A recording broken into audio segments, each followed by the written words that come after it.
nous empêche d'aborder les questions avec profondeur. C'est une question de principe en ce qui nous concerne. Il est malheureusement enregistré dans notre pays, dans l'histoire de notre pays, qu'un soldat, arrivé par coup d'État, a été chassé par les forces vives, on a intenté à sa vie et il est en prison. Tenant compte de cela, j'insiste auprès du président Mamadi Doumbouya. Parce que ce qu'il dira sera beaucoup plus une menace à l'unité et à la paix quand c'est par exemple, oui, je serai candidat. Avant lui, le rôle que joue le général Amara Kamara aujourd'hui, il y a un autre colonel qui l'avait joué. Lui, il s'appelait Moussa Keïta. Il n'est pas à la maison centrale. Le rôle que joue Mombo Makanera, il y a quelqu'un qui a joué ce rôle aussi, Ali Kansouri Mané. Il n'est pas à la maison centrale. Il est extrêmement important que nous sachions que ce qui est une menace à la paix et à l'unité dans notre pays, c'est le système dans lequel nous sommes, qui est en place depuis très longtemps. Ce système qui ne sait produire que des inégalités. Oui, des inégalités parce que lorsque nous voyons, malgré l'insistance du CNRD de lutter contre la gabegie financière, tous les mois, on est écraboussé par des scandales. Les plus récents, c'est les douaniers. Les plus récents, c'est la Direction nationale des impôts. Les plus récents, c'est la Banque centrale. Et il paraît, selon vous, les médias, que pour celui de la Banque centrale, on aurait réglé le problème à l'amiable. Non. Ce genre de problème ne se règle pas à l'amiable. Ça se règle dans une procédure bien menée. Parce que le peuple de Guinée mérite de savoir où va son argent.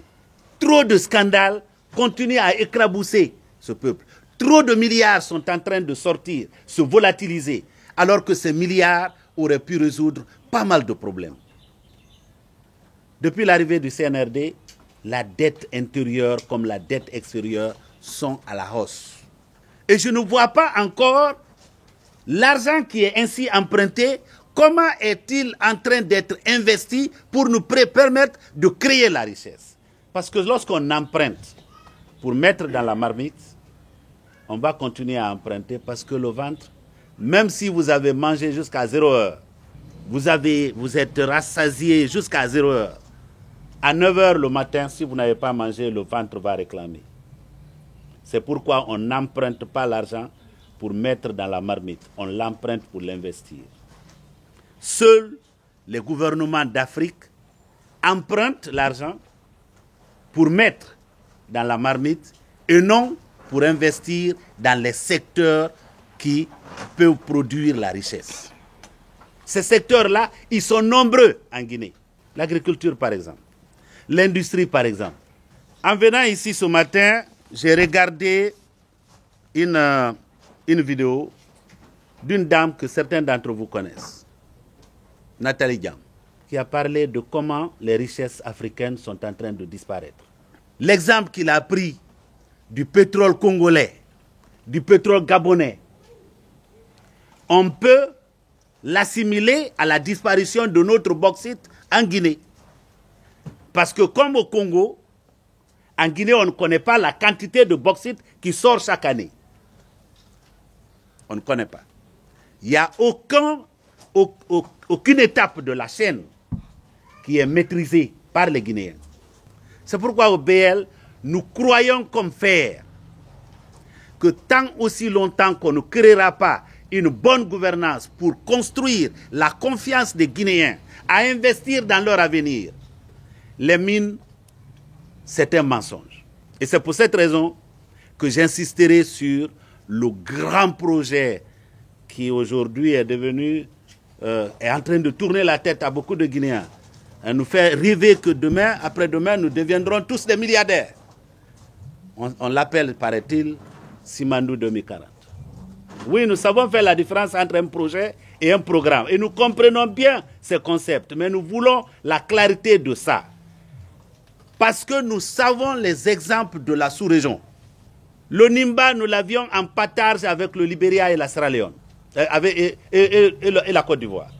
Lorsque, au sommet des CEO à Kigali, l'année dernière, le président actuel du Libéria a pris la parole, il a rappelé que le Libéria a déjà exploité jusqu'au dernier gramme du fer sur Nimba. Allez au Libéria, la population libérienne n'a pas encore de l'eau potable.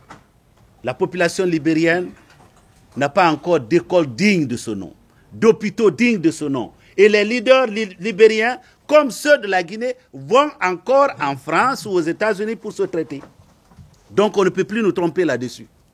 On ne peut plus nous tromper là-dessus. Parce qu'il y a de bons exemples qui ont commencé à émerger sur le continent africain. Parce qu'au cours du même sommet des CEO à Kigali, j'ai écouté 3 grandes compagnies pétrolières, ExxonMobil, Total Energy et Shell, qui exploitaient le pétrole nigérian depuis des décennies, mais qui préféraient raffiner le pétrole nigérian ailleurs en Europe ou en Amérique.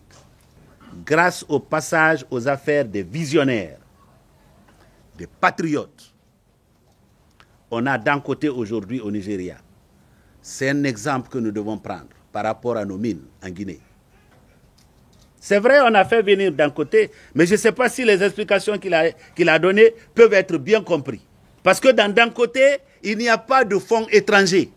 C'est des fonds nigérians. Tant qu'on n'emboîtera pas le pas à ces pays-là, nous n'irons nulle part. Ceci donc pour dire qu'on doit cesser de reproduire les mêmes erreurs et attendre les résultats différents.